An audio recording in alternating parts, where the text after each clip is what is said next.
Hello. I'm TJ, as you already know, you already introduced me. Today I will be giving a presentation on my ancestor, Sergeant Isaiah Jefferson Koffman. I'll go ahead and get started. Isaiah Jefferson Koffman was born on September 8, 1843 in McNairy County, Tennessee, to James Carroll Koffman and Abigail Hawkins Atkins Koffman.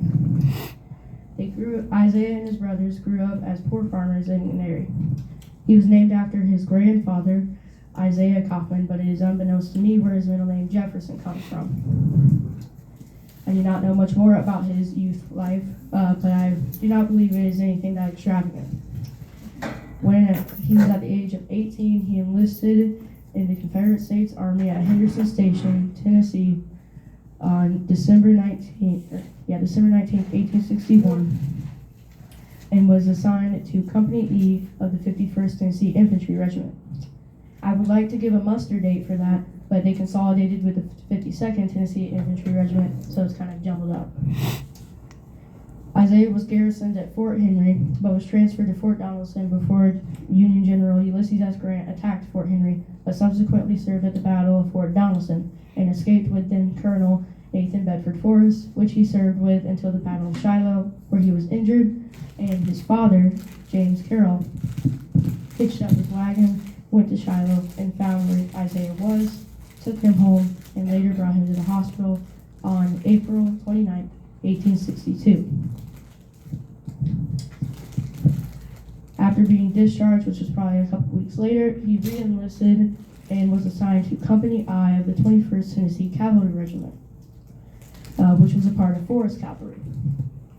The rest of his service from then on is not, pretty much unknown, but he most likely served with Forrest at the Battle of Bryce's Crossroads, the Battle of Harrisburg, Sulphur Creek Trestle, Franklin, and Nashville.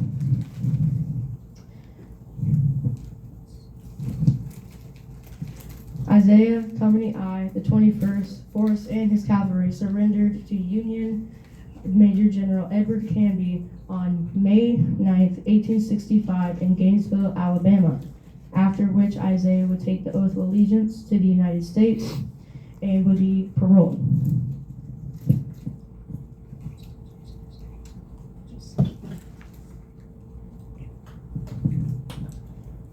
After the war, Isaiah would marry Rosalind Motley, who died after the birth of their second child, after which he married her sister, Christina Motley. Isaiah was a farmer after the war, just like he was in his youth, living in Gibson County, Tennessee.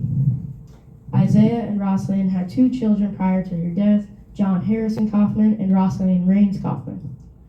Isaiah and Christina had 9 children: James Quantrill Koffman, Azali Coffer Jefferson Koffman, Stonewall Jackson Koffman, Dobie Hawkins Koffman, Jeb Stewart Koffman, Horton East Martha Koffman, Sarah Elise Koffman, Emma Koffman, and Mary Lee Koffman.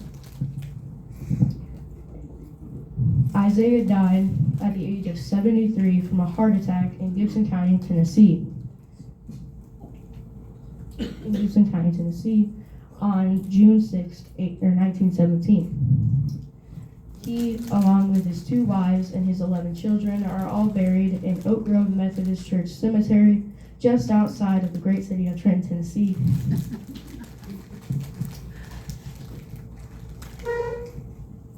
Isaiah Jefferson Koffman is my 3rd great-great-uncle. He is the first one of my ancestors that I ever found out about that served in the Civil War. Prior to that, I thought it was his father, James Carroll Koffman, but it's not. I found out about him looking through a binder that my great-grandfather had made.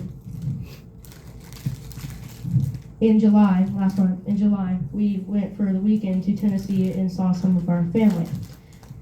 And on July 17th, we went to Trenton and went to Oak Grove Methodist Church Cemetery where he is buried, and I got to clean his grave.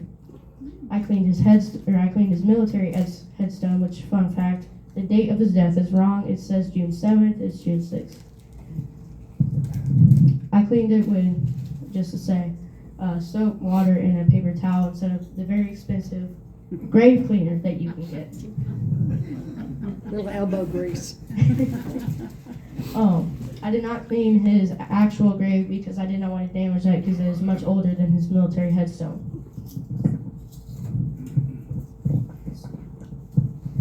Another thing, while we were there, when I was cleaning his grave, my uncle prompted me to tell him the story because it was going to take a while to clean it. There's grass all growing over it.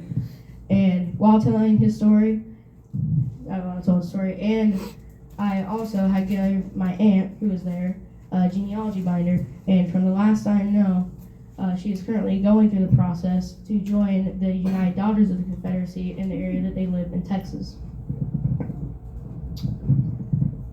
Now, one more thing real quick.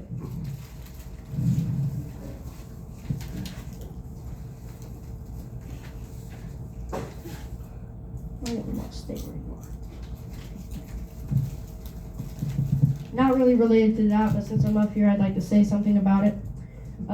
AMVETS, or American Veterans, but more commonly known as AMVETS, this is for all the American veterans in the room, is a nonprofit organization dedicated to serving U.S. veterans since 1944.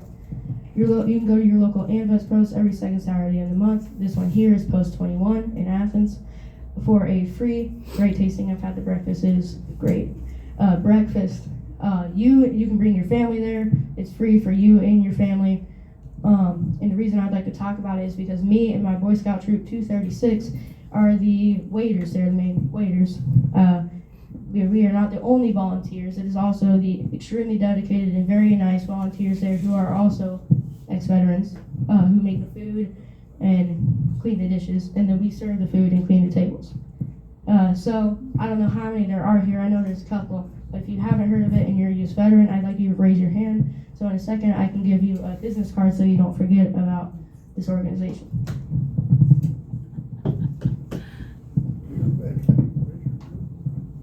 There's 3 or 4, 5. Daughters of veterans, but not a veteran.